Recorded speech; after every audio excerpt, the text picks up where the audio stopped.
Hello student, I'm Dr. Shalmali Gadge, MBA faculty from KKV College, Nasik. Through this video, I'm going to cover few concepts from chapter 2 of economics. Those concepts are utility, characteristics of utility, kind and types of utility, and the last point is, which is very important, law of diminishing marginal utility. So let's start. Before explaining concept of utility, I'll put up one example in front of you. Consider yourself as a consumer. You have purchased one pen from a market or any other stationery item. Pen is just for the example. So if you are happy, if you are satisfied, if you are happy with the consumption of that particular product or a service, it is called as a utility of that product for a consumer. So utility is a descriptive phenomena. It is a descriptive statement that relates satisfaction of a consumer when consumption of services or product or goods or services.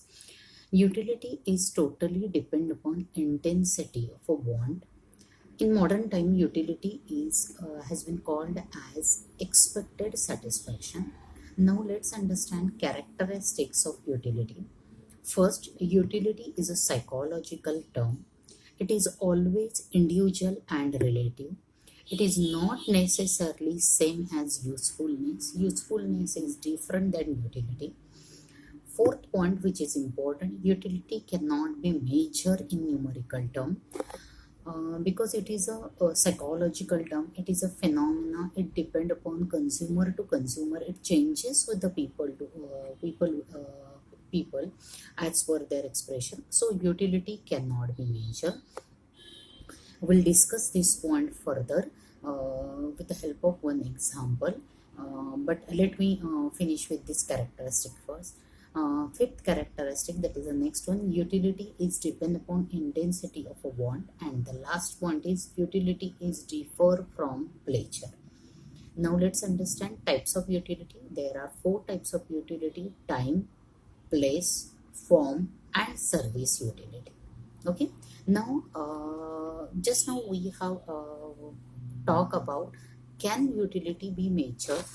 The answer for this is no. So let's take one example to clarify this point. Mr. Amol wants to purchase leather belt and leather purse. So he is ready to pay rupees 300 for leather belt and rupees 700 or whatsoever for leather purse. So rupees 300 and 700 is it shows the utility which he derived from that particular article, from that particular product. So question comes, can utility be measured? The answer is no, because just now I have talked about characteristics of utility. I'll take an example of I'll use those characteristics to explain this point. So rupees 300 and 700 is a personal phenomenon. Mr. Amol is ready to pay rupees 300 or 700, but it may be different for somebody else. Somebody may enter into a negotiation. He or she may be reluctant, may refuse to pay 300 rupees for leather belt or whatever may be the article. So utility is a personal and psychological phenomena which cannot be measured like goods. Utility is different for different people. Utility changes according to the time and place. And last point, which is important, money is not static. So money value of money always changes, therefore correct measure cannot be possible. So utility cannot be measured. Okay, now talk about the kinds of utility. When we talk about kinds of utility, there are three major types: marginal utility, total utility, and average utility. As the name suggests, total utility is the sum of all utility derived from that particular commodity. Average utility can be calculated by dividing the total utility by the number of unit. Okay. Now marginal utility is derived from the last unit of consumption. This marginal utility is subdivided into three parts depending upon its nature: positive utility, negative utility, and zero utility.